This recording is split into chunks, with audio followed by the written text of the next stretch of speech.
A call came in from an unknown number. Who could it be? Hello? Hello? This is James, your son. It's fine that you divorced my dad, but it's a problem if you don't fulfill your responsibilities as a mother. I mean, I'm already a high school student. Can't you stop involving me in the mess between you two?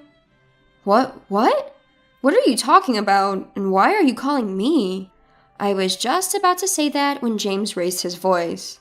I'm telling you to pay my child support and tuition fee. The root cause of all this is your infidelity. And now you're trying to take money from my dad? You've got some nerve. At his words, I felt anger rising in me and replied to James, Who do you think you're talking to? I have no recollection of having a child. What? Have you gone crazy? Or are you trying to avoid paying by playing dumb? Don't mess with me. James must think I'm messing with him, but I'm surprisingly serious. As I said earlier, James is not my child. About 14 years ago, at that time, I was married to my ex-husband and we were about to reach our 3rd year. Up until then, our relationship as a couple hadn't changed much, and I think we got along fairly well. On our days off, we often went out together. With my ex-husband often being busy with work, he was away on business about half the month. He worked in sales, and I knew he traveled a lot even before we got married, so I didn't feel particularly out of place. But the one thing I felt was unnatural was the issue with children. Before we got married, I had told them that I loved children and I wanted to have one as soon as possible. Of course, we both had our own schedules. Even if I was ready, if he wasn't, it wouldn't work. So I wasn't in a rush and was taking my time. But 3 years into our marriage, he had never once brought up the subject of having children. By the time 3 years had passed, I thought it was strange and brought up the subject. What about having a child? It's been 3 years, and the older we get, the higher the risk of giving birth will be. Yeah, but I'm busy with work right now. When will you not be busy? Huh? You always say that, and it's been dragging on until now. I can't help it if I'm busy with work. If you keep saying that, I'm going to start wondering if it's really about work. What do you mean? I haven't done anything wrong. Huh? There was something odd about this conversation. I didn't suspect him of cheating. I was just trying to convey that if this continued, I would have no choice but to suspect him of infidelity. But for some reason, he seems flustered. He's hiding something. Thinking that, I decided to look into my ex-husband's activities, and I was able to uncover the truth behind his words and actions. His attitude when I confronted him that time, and what he was really doing when he said he was on a business trip. It was too mild to be called an affair. Turns out he was leading a double life. Half the month he spent with me, and half the month with another family. But what shocked me most was that the other woman had a child. That child was James, who had called me earlier. James was 2 years old at the time, still unaware of the world around him. Should I call this a blessing in disguise? Either way, someone will certainly get hurt. So I decided to speak to the other woman in the following days. Perhaps she had heard from my ex-husband. She seemed to recognize me right away. My first impression of her wasn't very pleasant. In a tense atmosphere, I quickly got to the point. I spoke about everything that bothered me, such as whether it was okay for my ex-husband to be leading a double life and who was the child's parent. But the woman began to respond nonchalantly, without changing her complexion or showing any guilt. She firmly stated that she was the mother of James. My ex-husband seemed to be hiding it, but she didn't hesitate to answer, which made me feel a bit overpowered. Finally, I asked her what she planned to do in the future. I won't do anything. I have no intention of quitting my current lifestyle, and I'm fine with it. However, I don't think he intends to have any more children. Why is that? When I reported that I was pregnant with James, he didn't seem very happy. When I asked, he said it was not the right time to have a child. So I think I just happened to get pregnant. Otherwise, I don't think he would have any children.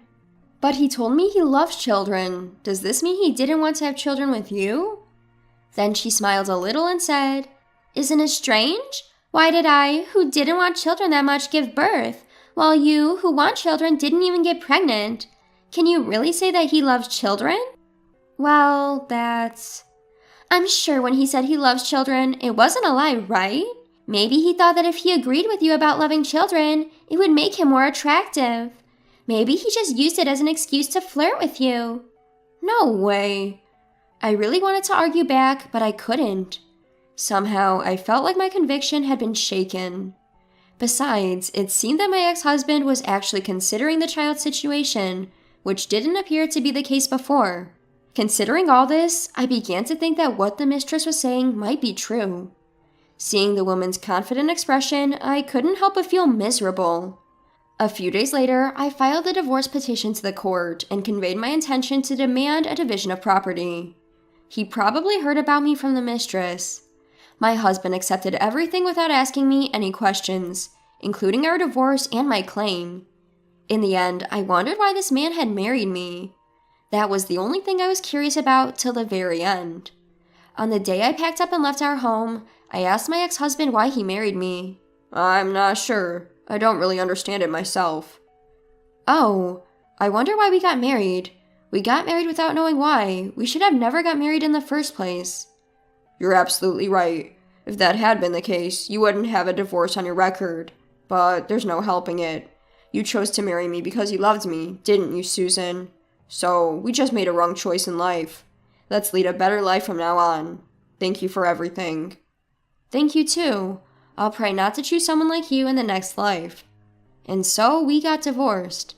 I became single, and seeking a fresh start, I changed jobs and moved out of my home state.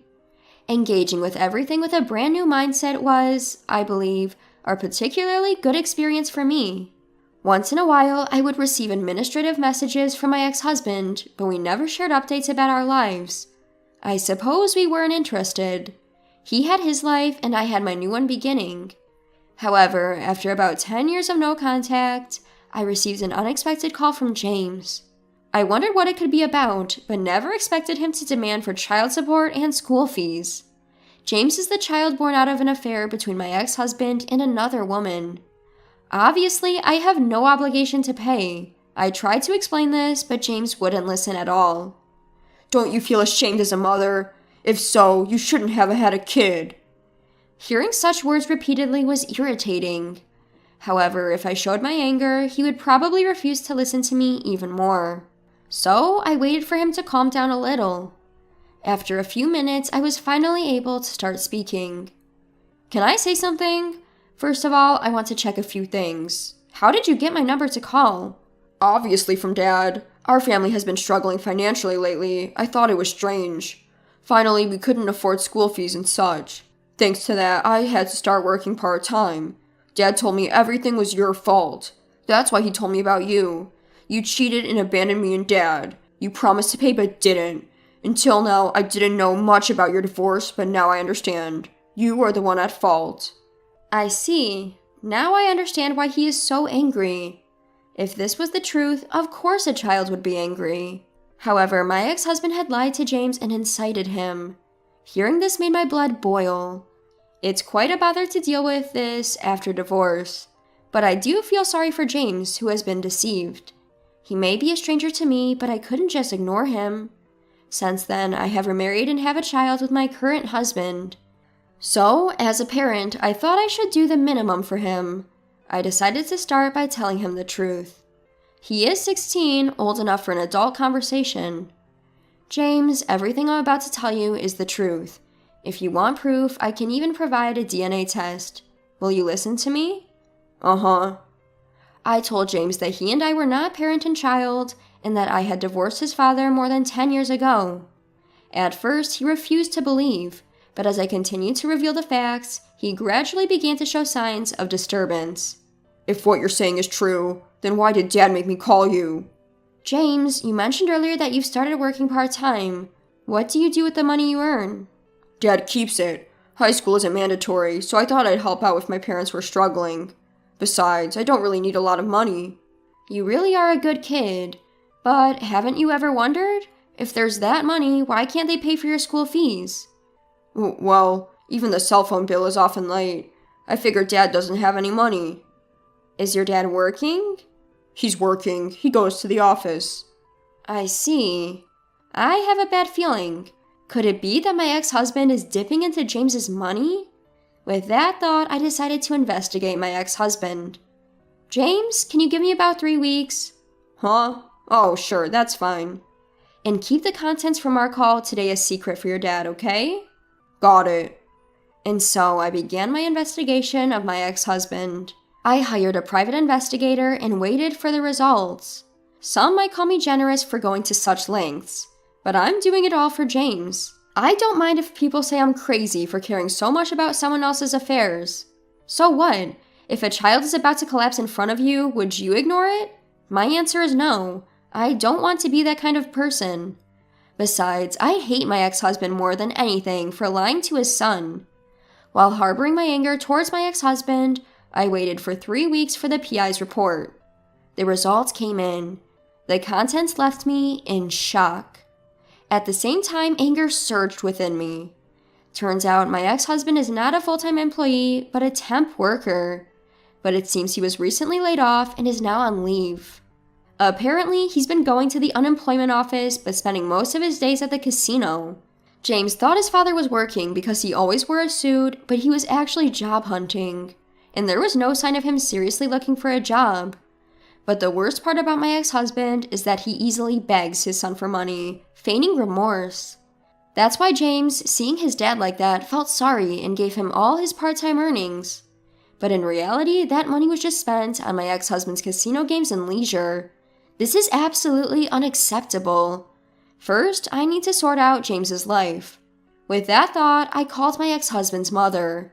It was fortunate that I hadn't deleted her number. Hello? Oh, Susan! What's up? It's been quite a while. I'm sorry for the long silence, mother-in-law. Could we talk for a bit? I explained the current situation to my mother-in-law. Why did I call my mother-in-law? My ex-husband's mother and her sister are his worst enemies. During our marriage, we rarely visited his family because of that.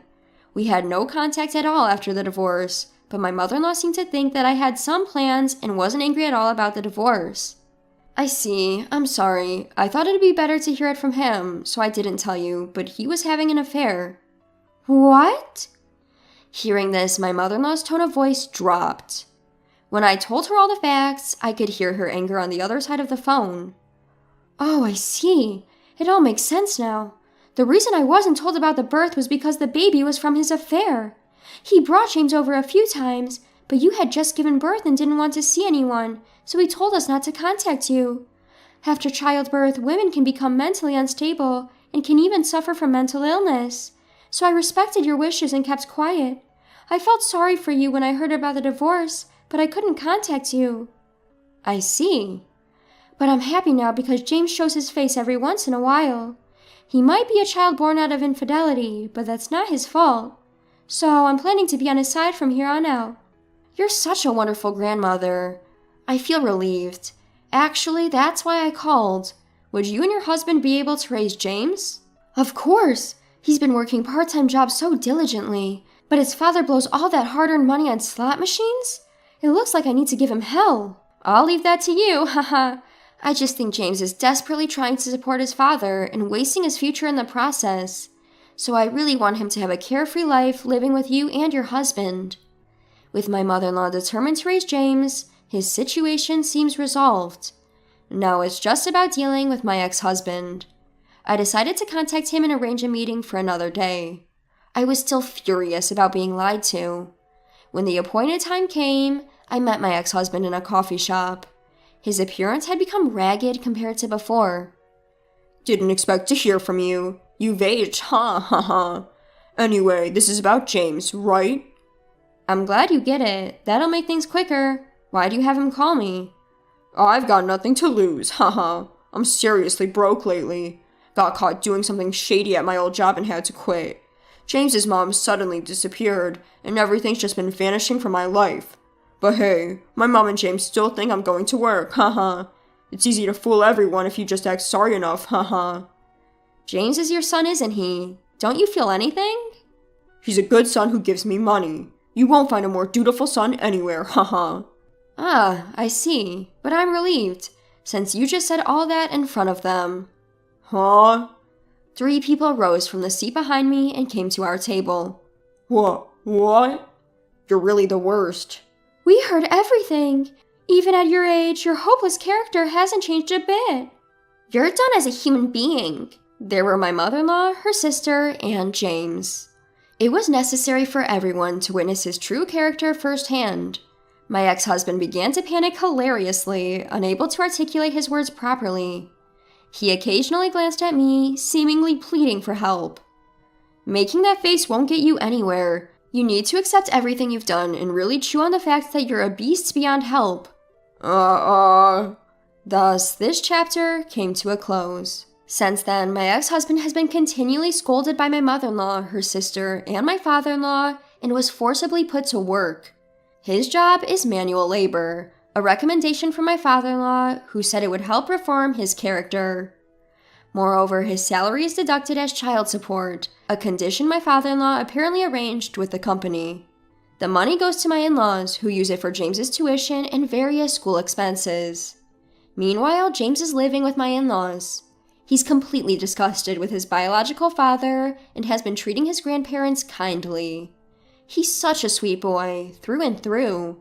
Whether the actions I took were right or not, I still don't know. But surely, things are better than before for them. From the bottom of my heart, I wish for James to find happiness. Just as my mother-in-law stated, there are no sins in a child.